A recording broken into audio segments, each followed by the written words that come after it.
Welcome everyone to the Things Around 8. And in this video we will talk about what many congressmen claim to be the new axis of evil, formed by Russia, Iran, China and North Korea. But what exactly would that be? And why does the United States fear this group so much? And if you're not yet subscribed to the channel, subscribe now and hit the notification bell so you don't miss any news. In a speech made a few days before the vote in the United States Congress, which released a package of $95 billion in military aid for Ukraine, Taiwan and Israel, Republican Congressman Mike Johnson, the Speaker of the Republican Majority Congress, said that Russia, Iran, China and North Korea are countries governed by dictators and that together they form the new axis of evil. A similar speech was made by Michael McCaul, a Republican congressman, who in a statement made a few days before the congressional vote, referred to Russia, Iran and China as the axis of evil. But why all this reference to the axis of evil?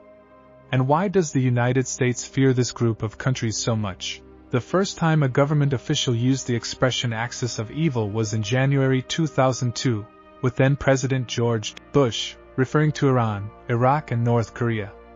Governments that, in his view, sponsored international terrorism and sought to obtain weapons of mass destruction. In the first decade of the 21st century, during Vladimir Putin's first two terms, Russia always maintained very good relations with the United States, with President Bush frequently referring to Putin as a sincere friend. And that is why, in the North American view, the group of countries on the axis of evil did not include Russia. After the invasion of Iraq in 2003, which resulted in the fall of Saddam Hussein, Iraq was removed from the group, which now included only Iran and North Korea.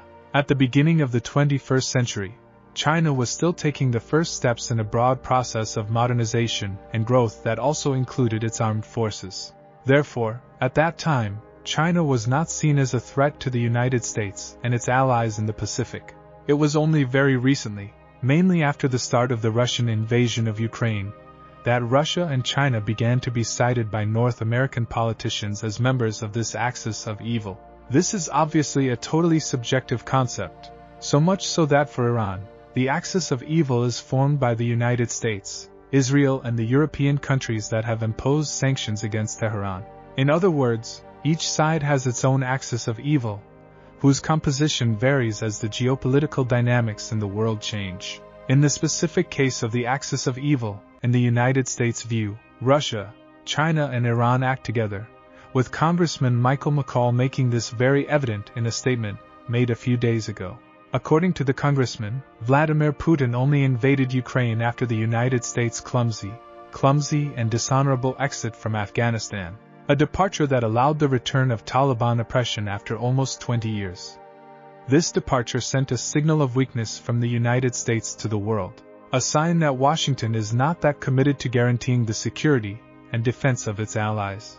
But for the McCaul congressman, Putin only really made his final decision to invade after meeting with Xi Jinping during the 2022 Winter Olympics. In early February, Putin and Xi Jinping met for long hours behind closed doors, with the congressman and several other analysts believing that it was there, during that meeting, that Putin made the fateful decision to invade Ukraine. A meeting that may have served China to give Russia guarantees of non-intervention and economic and diplomatic support, which is, in fact, exactly what China is doing right now with Russia.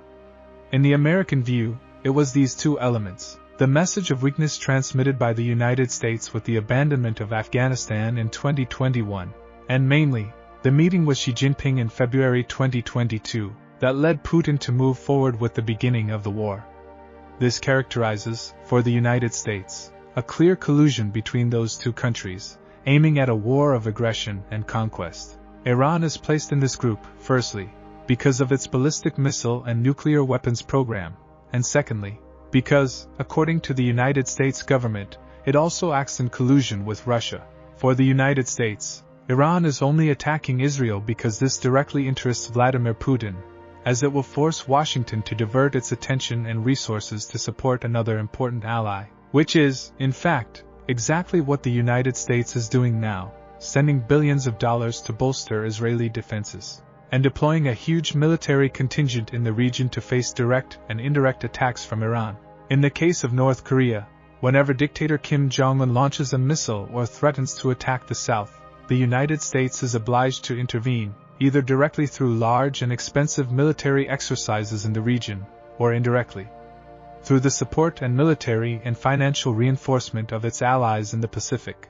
And that is why, specifically for the United States, the axis of evil is formed by Russia, China, Iran and North Korea.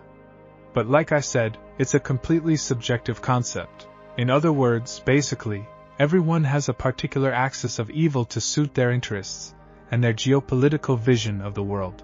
I truly believe in the intelligence and reports we receive. I believe that Xi and Vladimir Putin and Iran really are an army of evil. I think they are in coordination with that. I think Vladimir Putin would continue to march across Europe if he is allowed to. I think he might go to Balkans next. I think he may have a showdown with Poland or one of our NATO allies. To put it bluntly, I would rather send bullets to Ukraine than American boys. My son is starting at the Naval Academy this week. This is a live fire exercise for me, as it is for so many American families. I said these are not normal times. They are not. The world is destabilized and is a tinderbox. It's a dangerous time.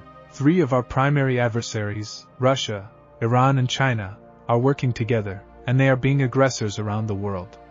And they are a global threat to our prosperity and our security. Their advance threatens their free world and demands American leadership. If we move now, the consequences could be devastating. Thank you very much for watching the video. And now I invite you press the like button and subscribe to the channel so we'll see you more often, and so you'll be up to date with everything that's happening in the world.